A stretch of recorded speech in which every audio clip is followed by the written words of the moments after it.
Welcome to another Chef Knives to Go quick look product review. I'm Steve Gamache, and what we have this time is the Kanehiro Aogami Super, or AS Gyuto 180mm knife. So Mark has been bringing in a lot of different variations on the 180mm Gyuto. You have lots and lots of choices on the site these days, so he keeps sending me groups. So I've had my hands on quite a few. This is an excellent one. I do really like these in a home environment. I sometimes will use a 210. I also sometimes use a 180, sometimes a 240, sometimes even something even shorter, or a bunka or something, or a santoku.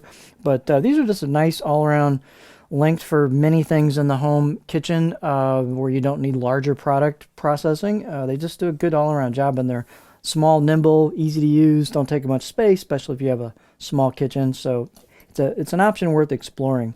The construction on this particular line is very well executed Aogami blue paper super reactive high carbon steel from Hitachi. Heat treat on these is approximately 62 to 63 Rockwell, so kind of in the mid-range of hardness.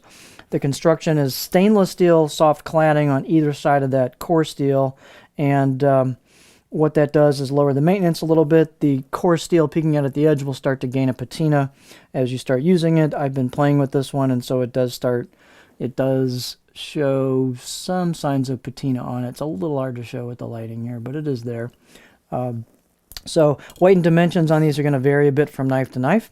This particular one is 136 grams, or 4.8 ounces. The edge length is right about 180 on the nose, which is just a touch over 7 inches. Overall length about 12.6 inches on the entire knife with handle. The spine thickness, again, will vary, but this particular one, these tend to be a little stout coming out of the handle. This one's about 3.2 millimeters above the back of the heel, and then I measured about 2.4, and then this has a bit of a taper once you get, where the grind starts. The grind is quite generous towards the front of the blade. You can see it's pretty high, and so these have a very thin tip. This tip really works through stuff like onions. It just flies through some of those cuts you make on the cross cuts and vertical cuts on the onion, and you can see it's got a little bit of beef to it. So the grind thickens up pretty quick at the shoulder. This knife works great at the tip. You got to use a little bit more muscle towards the back half because of how it gets thicker as it comes up. But it's a kind of a stiff, stout blade. It's got a lot of confidence inspiring feel on the board, so it's definitely a neat combination. The blade height is about 43.4 on this, so not super tall. Handles are very well executed, octagonal maple with a walnut ferrule, and just real nice kind of polish on the wood, very high quality feel to them. They do have the tang kind of sealed up pretty well on here. And I've got a little bit of a ridge between the two materials, but it's not much, but it is there. But just a nice, cool looking, nice warm handle. Circumference is about 3 inches where the two woods meet.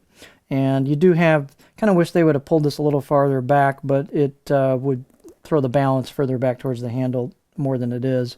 But you've got a nice gentle curve here that's very well finished and polished, so it's nicely rounded for your finger. So there's a good spot here for a pinch grip. Balance point's a little further back because the handle's a little bit, on the denser side wood-wise, and so that's going to bring it, almost dropped it there, a little slippery on the side, but it's going to bring it back right about there. I think I'm going to assist myself here. So it's a little bit behind the pinch grip, so you have a kind of a little handle-heavy bias to it. If somebody's coming from Western knives, that might feel good to them, but you can use a racket grip or a pinch grip very nicely. Fit and finish is very well done on this knife. I guess let's switch to this side for our beauty shot for the video. So as you can see, there is what's called laser engraved kanji. So some of the shops are laser engraving instead of hand engraving with the chisels. But it's got a nice look to it, nice feel to it. It's well executed. It looks interesting. It's just a little different style that some shops are going with. This has a kind of a very smooth nishiji or pear skin type finish on the blade flats. You can see that there. The knife's going to be a little different. So this is the left side of the blade as you'd be holding it. This is the right side of the blade. Sorry, try to get this without too much glare on it. But it's a very smooth texture. It's one of the smoother the shiji finishes I've seen. The spine is polished up a bit and just relieved a little bit on the corners. And as I mentioned, the 12 is really nicely done, nice and round and smooth and polished. So they're very, very good fit and finish. The grinds are very well done on these. They're just well crafted piece of cutlery. And the steel is really good on these. It'll keep a very nice edge. I'd say out of the box edge was a 6 out of 10 on my scale. Decent edge, decent quality edge in terms of the edge bevel crafting and cutting and so on. But you could definitely get these sharper. So and they will sharpen up nicely. Here is the, and you can kind of see the cutting edge. This is a good show, but there's the cutting edge steel peeking out, a really nice line between the cladding and the steel. So as this darkens up with patina, it's going to look really cool. So here's your overall profile. Profile's very versatile. You've got a pretty good sized flat in the back half, 40% of the knife. So it flows into kind of a stop towards the heel. Every knife's going to be a little different, but in general, that's how these are kind of crafted. And you've got a fairly low tip on these, not a ton of belly, but I can get up in that area there before I start digging the tip in. So you could really rock these over lower stuff, maybe some low to medium sized stuff. And pretty good general all-around profile, a little chopping towards the back. So just a very, very good all-around package and neat knife.